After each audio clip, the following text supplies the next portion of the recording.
What is going on? How is everybody doing today? I hope everybody's having a good day so far. We're here to talk about some Ole Miss football. I know you just went through a pretty heartbreaking loss a few days ago. I would call it heartbreaking. But man, you exceeded expectations so far in my opinion. You went through an absolute roller coaster of a season if you are an Ole Miss fan. I know you wanted to go to a national championship. I know you wanted to win a national championship. But going into this year, did you ever expect to really make it this far? Like I think what Ole Miss did this year is absolutely incredible, and I think this team's here to stay. I'm I don't care if Lane Kiffin left. Doesn't matter. I think this team is here to stay. I think this team just picked up some major momentum off of this run that they just went on. I think Pete Golding's going to do a good job as head coach. Fix that defense a little bit. Even though they didn't play quite as bad as what it seemed down the stretch. But man, fix that defense a little bit. With Pete Golding is attacking the transfer portal pretty heavy. I think he's doing an amazing job. And I think Ole Miss is always going to have a very explosive offense. So, man, like I said, I think you guys are here to stay. I wouldn't be ashamed whatsoever, man. But anyways, enough of that. We're going to talk about this. So, Trinidad Chambliss. Hold on, let me pull it up. Trinidad Chambliss. Wow, now I got an ad pop up. Okay, Trinidad Chambliss just got denied eligibility for his 6th year, which is kind of a shocker to me. Very, very much a shocker because, I think Trinidad Chambliss is great for college football. I I really thought they were going to give him that 6th year of eligibility. I think they should have. I definitely think they should have. This is a guy who, if he did get that 6th year, first off, Ole Miss, you're probably going to be right back in the same spot where you were this year, in my opinion. I think Trinidad is that good of a quarterback to really help carry a team this far again with a different head coach and different coordinators and full personnel, really. But man, I think he also would have been in the Heisman race next year. I think that he would have probably been one of the first quarterbacks taken in the NFL draft next year. And I really hope that Trinidad's draft stock did raise from this season that he had because, man, he deserves every single bit of it. And I think it would be really cool to see another Ole Miss quarterback go pretty high in the draft. But anyways, outside of that, I just wanted to touch on that first because it kind of leads into what I'm going to talk about. And that is, I think Ole Miss just found their new quarterback. So, Deuce Knight. I think Ole Miss is going to land Deuce Knight. Now, he got a crystal ball from Ole Miss on 3, I believe. So, it's looking likely they know something that maybe we don't. But if you do think back, first off, Deuce Knight's from Mississippi. So, Ole Miss is always going to be pretty intriguing to him. Go back home, play at home, play in your home state. But another thing is before he committed to Auburn, if you do look back at his recruitment, he had Ole Miss in his top 3. I believe it was like even his top 2 before he committed to Auburn. A lot of people actually believed that he was going to commit to Lane Kiffin and Ole Miss, and it seems like it was actually more of Ole Miss than Lane Kiffin, but he ended up committing to Auburn. Now, he hit the transfer portal due to some coaching changes over at Auburn, and seems like Ole Miss is the prime spot to land him.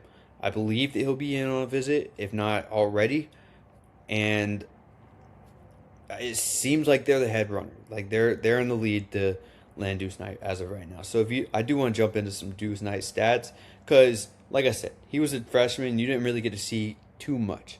A lot of Auburn fans were calling for him to start. They wanted him to start really off the rip. When Jackson Arnold started having a pretty rough year, really since the first game of the season, they were calling for Deuce Knight. Ashton Daniels eventually replaced Jackson Arnold. People were still calling for Deuce Knight. So there was one point in the season where Auburn didn't want to burn Ashton Daniels' red shirt. So they did play Deuce Knight for one game against Mercer.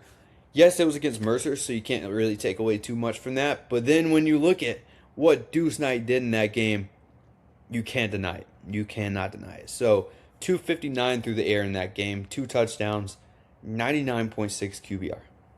99.6 QBR. Really all I have to say. 162 yards on the ground in that game. I think Deuce Knight, he was a 5-star recruit for a reason. I think Deuce Knight is going to be an absolute stud. I think he's going to be every bit of what he's really hope to be. Like a lot of people hope he would be. I think he's going to live up to the hype.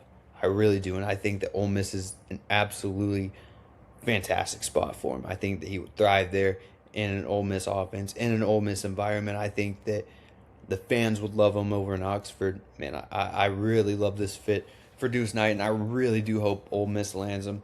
So at one point in the season, you were thinking that Austin Simmons was probably going to be the guy after Trinidad Chambliss, which a lot of people thought Austin Simmons was also going to be the guy after Jackson Dart. But Trinidad Chambliss happened, and I don't think anybody would complain. I don't think so. But Austin Simmons did hit the portal.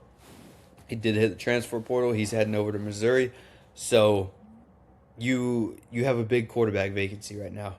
And I really do think it's going to be Deuce Knight. And I think if I'm an Ole Miss fan, I'm absolutely thrilled if we can go out and land a guy like Deuce Knight to be quarterback. You still have him for multiple years. Like I said, he's only a freshman. Also 6'4", 217, so he's a bigger guy. He's a true dual threat quarterback. He could beat you through the air. He could beat you on the ground. Yeah, you're still gonna see some once he plays more and really faces his SEC talent, you're gonna see some sloppiness, I would think, just because he's so young. Only because he's so young. And you see that with really any young quarterback. It's going to take a little bit of time to develop him, but man, I think he's going to be very good. I think he's going to be awesome for you. And seems like he's a winner. I would think that Deuce Knight's a real winner.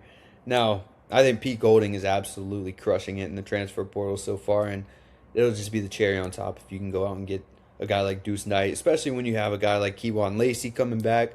As of right now, it seems like Keywan Lacey did re-sign with Ole Miss for next season. So that's another good thing is if you do bring in a young quarterback like Deuce Knight, then you're going to have a very good run game. Probably the best run game in college football, I would say, when you're looking at Keywan Lacey. You're probably going to have the best running game in college football for him to rely on. So he's not going to really have to throw the ball too much, or you're not going to have to put too much pressure on your young quarterback, which really helps the development of younger quarterbacks as well. And that was a big key to a lot of Lane Kiffin's offenses was he had such a good run game in a lot of those. It took some pressure off the quarterback. It's even Trinidad Chambliss this year. And I think Trinidad Chambliss was outstanding. But Keywan Lacey, it don't matter who your quarterback is. It's always going to be nice to have a guy like Keywan Lacey. But anyways, I know I just rambled a little bit, but man, I think this is going to be a really good fit if you can go out and get a guy like him. But yeah, if you did enjoy this video, that'll be it for this one. That'll be it for this one. If you did enjoy this video, I'd greatly appreciate it if you did consider subscribing to the channel. We're going to have a lot of Ole Miss content coming for sure. I love covering this team. This team was absolutely awesome to watch this year. And it's a team that I'm going to cover a lot during the offseason as well. Because, like I said, Pete Golding's really killing it in the transfer portal. So I'll be doing a whole video over what Ole Miss has been doing in the transfer portal because I think they're just getting started. Now that the season's wrapped up, you're going to see a lot of action over in Oxford in the transfer portal. It's not going to change from back when Lane Kiffin was in Oxford. I think you're here to stay, like I said. So I would greatly appreciate all the support that Ole Miss fans giving me. And yeah, that's it for this one. And I'll catch you guys on the next one. Peace.